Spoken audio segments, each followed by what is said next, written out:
everyone. This is Bishop Strachan from Lifegate Christian Ministries in Abaco. Not the type person to ever come out and talk very much about what's happening or make any political statement, as many of you would be aware of. But I had to come on today because I am very upset and very angry of the misinformation that has been sent out to the Bahamian people of persons who had no idea of the hell that we went through in Abaco. I lost my home, but came out with only the clothes on my back, as many Abaconians have. And the truth of the matter is that there is no gas stations in Mashaba, there is no port, there is no power, and the power grid, and I've worked to BPL for over 25 years. The power grid and the distribution system in Mashaba has totally been destroyed. And so the hopes of restoring power anytime soon there is impossible. There is no food stores, there is no hardware stores, there are no banks. The only thing that we did to survive over the last several days was scavenge through food stores, trying to pick up tuna fish cans or corned beef cans or water and whatnot. And there is no help. I am very frustrated and upset at the government because we received no help. Thank God for the Americans that came in through Treasure Key, bringing plane loads of stuff after stuff. Now I've been made to understand that our government has stopped the planes from coming in, and only God knows how those persons are going to get any kind of help or supplies. You could not even get on Bahamas Air. We paid $75. My son, my wife, and my youngest boy, my son, my wife, and myself, $75 per person, or Bahamas Air was not allowing you to get on the plane. Thank God for Western Air that came to deliver some stuff, and they decided that they were going to carry as much people as they can, and they did it for free. They did it for free.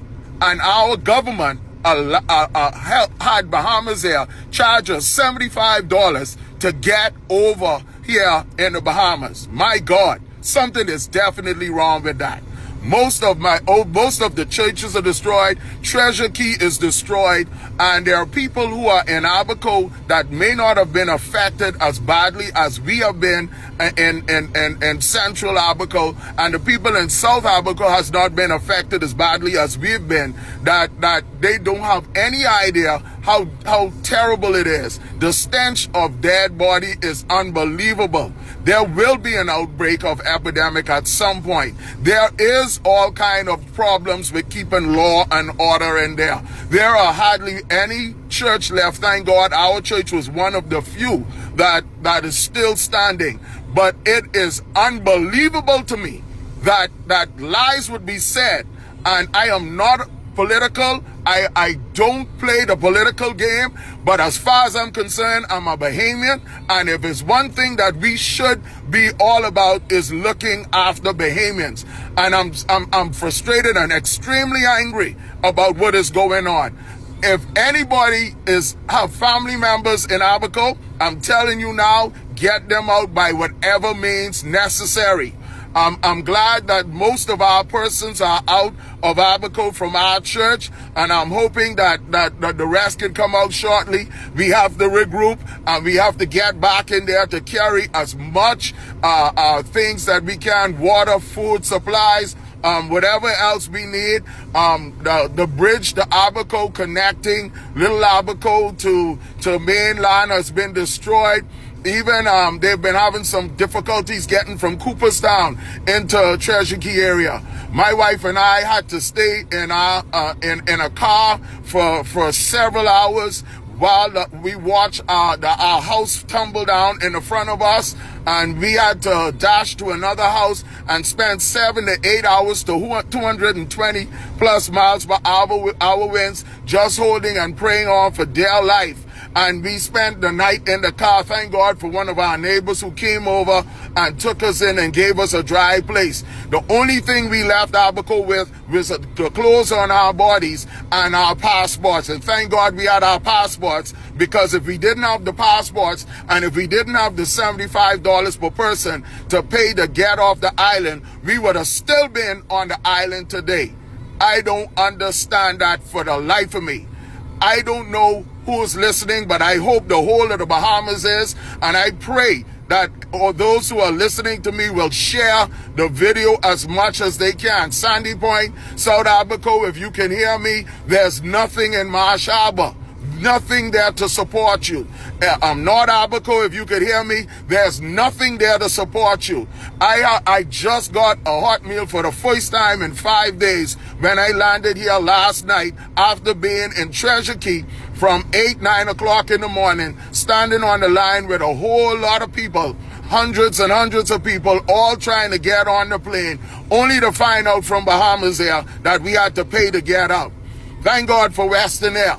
Thank God for Western Air. I don't know who owns Western Air, but sir, may the blessings of the Lord be on you and your company for reaching out. You didn't have to load the planes up with people to get them out, but you were there, and we give God praise and glory for you, sir.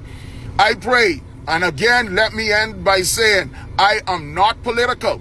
I never subscribe to political parties. Anybody that knows me well enough that they've never seen a PLP or F&M flag on my car, on my clothes. I've never attended any of the rallies.